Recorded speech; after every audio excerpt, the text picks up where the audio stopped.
অনেকে আছে যারা কোরআন তেলাওয়াত করার পর বা কোরআন খতম দেওয়ার পর সাদাকাল্লাহুল আলিউল আযীম বলেন, এটি কতটুকু যুক্তিসঙ্গত এবং এটি কি জায়েজ? রাসূল সাল্লাল্লাহু আলাইহি ওয়াসাল্লাম কি করেছেন? কোরআন খতমের দোয়া পড়া কি আবশ্যক? মৃত ব্যক্তিকে আল্লাহ যেন ক্ষমা করে দেন, এই নিয়তে সবাইকে একত্রে ইফতার খাওয়ানো জায়েজ হবে কি? মসজিদের ভিতরে জানাজার নামাজ পড়া যাবে কি? প্রশ্ন করেছেন।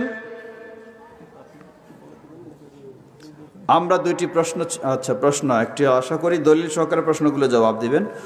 অনেকে আছে যারা কোরআন তেলাওয়াত করার পর বা কোরআন খতম দেওয়ার পর সাদাকাল্লাহুল আলিউল আযীম বলেন, এটি কতটুকু যুক্তিসঙ্গত এবং এটি কি জায়েজ? রাসূল সাল্লাল্লাহু আলাইহি ওয়াসাল্লাম কি করেছেন?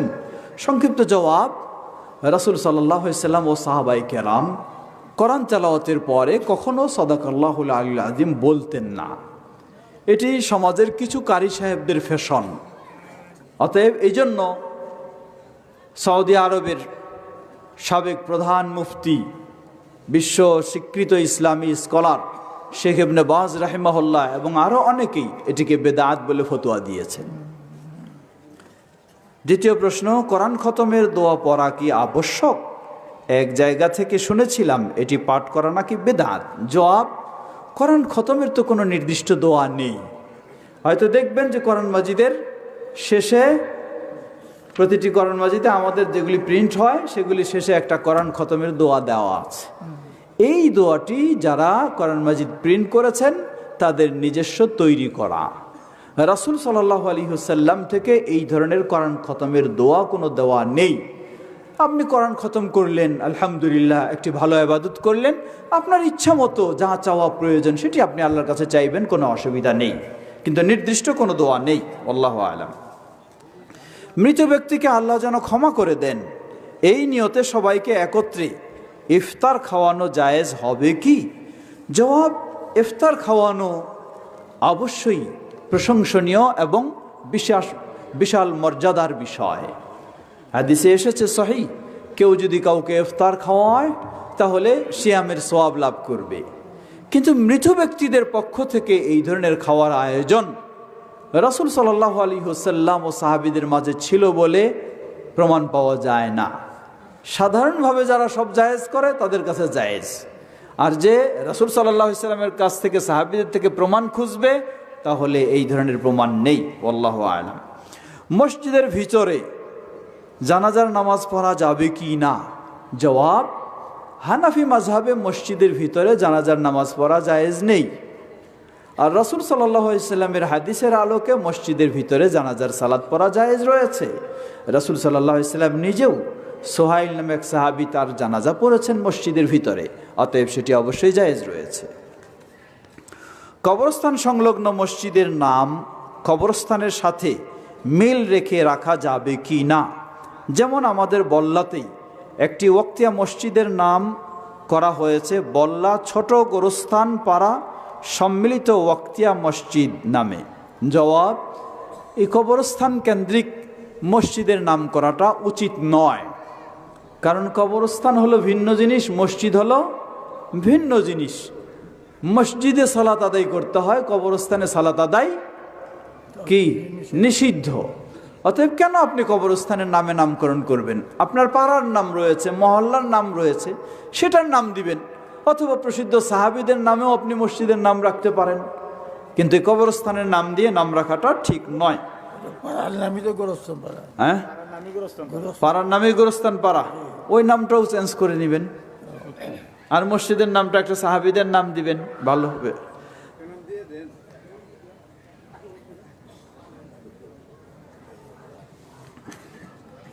ছোট বাচ্চাদের হাতে গাছের শেকড় বা পাতা সুতা দিয়ে বেঁধে রোগের বা জিনের চিকিৎসা করা যাবে কি না? জবাব, আল্লাহ রাসূল সাল্লাল্লাহু আলাইহি ওয়াসাল্লাম বলছেন, মান তাআল্লাকা তামিমাতান ফাকাদ আশরাকা। এই ধরনের তাবিজ কবজ লাগানো, বাঁধানো, ঝোলানো সবটাই শিরক, অতএব এটি অবশ্যই নিষেধ। দাদা দাদি, নানা নানি, নাতি নাতনিকে ভাই আবু বলে ডাকতে পারবে কি? দাদা দাদিকেও ভাই বলে নানা নানিকেও ভাই বলে, অথবা দাদার পক্ষ থেকে নাতনি বা নাতি নাতনিকে ভাই বলে ডাকা যাবে কি না? জবাব, এগুলি সামাজিক পরিভাষা। আরবদের মাঝেও এই ধরনের ছিল। যেমন সহিহুল বুখারীর হাদিসে এসেছে, নবী সাল্লাল্লাহু আলাইহি ওয়াসাল্লাম হাসান রাদিয়াল্লাহু আনহুকে লক্ষ্য করে বলছেন, ইন্না ইবনি হাদা, বলছেন যে আমার এই ছেলে। আসলে কি হাসান রাদিয়াল্লাহু আনহু নবী সাল্লাল্লাহু আলাইহি ওয়াসাল্লামের ছেলে? না, নাতি, ছেলে নয়। তাহলে এটা ছিল পরিভাষা, সমাজে এইভাবে বলা হয়। সুতরাং এইভাবেই যদি সমাজে ব্যবহার হয় বলে থাকে তাহলে অসুবিধা নেই। আরেকটি যেমন বলা হয় কি, শ্বশুর শাশুড়িকে গরম কিছু ফতোয়া আছে কি, শ্বশুর শাশুড়িকে বাবা মা বলা হারাম, গরম ফতোয়া। কেন হারাম? কথায় দলিল? অন্য এক হাদিসে এসেছে, যে ব্যক্তি, হাদিস সহিহ মুসলিমের, যে ব্যক্তি নিজের বাবাকে অস্বীকার করে অন্যকে বাবা বানায় নেয় তার জন্য জান্নাত হারাম হয়ে যায়। যে নিজের বাবাকে অস্বীকার করে অন্যকে বাবা বানায় নেয় তার জন্য জান্নাত হারাম হয়ে যায়। বুঝতে হবে এই হাদিসে জাহিলি যুগে কি ছিল? এখন যেমন পাশ্চাত্যে কি খুঁজে পাওয়া যায় না, মা খুঁজে পাওয়া যায়, বাবা খুঁজে, বুঝেন না? ইউরোপ আমেরিকায় কি খুঁজে পাওয়া যায়? মা খুঁজে পাওয়া যায়, বাবা খুঁজে পাওয়া যায় না। এটি হলো জাহিলি কালচার। জাহিলি যুগেও ওইরকম ছিল, মা খুঁজে পাওয়া যায়, বাবা খুঁজে পাওয়া যায় না। তাই অনেক সময় কি করত, যাকে বাবা বানালে স্বার্থ পাওয়া যাবে অনেক কিছু, নিজের বাবাকে অস্বীকার করে আরেকজনকে বাবা বানায় নিত। এটি ছিল জাহিলি যুগের কালচার। রাসূল সাল্লাল্লাহু আলাইহি ওয়াসাল্লাম এই কালচারের প্রতিবাদ করে প্রকৃত বাবাকেই যেন বাবা বানানো হয়, সেজন্য বললেন যে নিজের বাবাকে অস্বীকার করে অন্যকে বাবা বানায় নেবে তার জন্য জান্নাত হারাম। কেউ যদি শ্বশুরকে বাবা বলে সম্বোধন করে, সে কি নিজের বাবাকে অস্বীকার করে? শ্বশুরকে কি জন্মদাতা বাবা হিসাবে বানায় নেয়? না, কখনো নয়। এটি জাস্ট তার ওয়াইফের বাবা হিসাবে বাবা বলে সম্বোধন করে সম্মান দেয়। অতএব এটি অবশ্যই জায়েজ, এটি কখনো সেই বাবা বানানো নয়। সুতরাং আমরা বলবো যে এগুলি সামাজিক কিছু পরিভাষা হিসাবে ব্যবহারে অসুবিধা নেই, যেহেতু এগুলি রাসূল সাল্লামের যুগেও ছিল বলে পাওয়া যায়। যেটি সরাসরি নিষিদ্ধ পর্যায়ে, অর্থাৎ শ্বশুরকে যদি কেউ নিজের বাবাকে অস্বীকার করে শ্বশুরকে বাবা, জন্মদাতা বাবা বানায় নেয়, তাহলে এটি অবশ্যই হারাম। আর নর্মালি যদি সম্বোধন করে সম্মানসূচক শব্দ দিয়ে, তাহলে অবশ্যই জায়েজ। রমাদান মাসে ফেতরার চাল সংগ্রহ করে ঈদের 1-2 মাস পর ফেতরার চাল প্রদান করা যাবে কি না?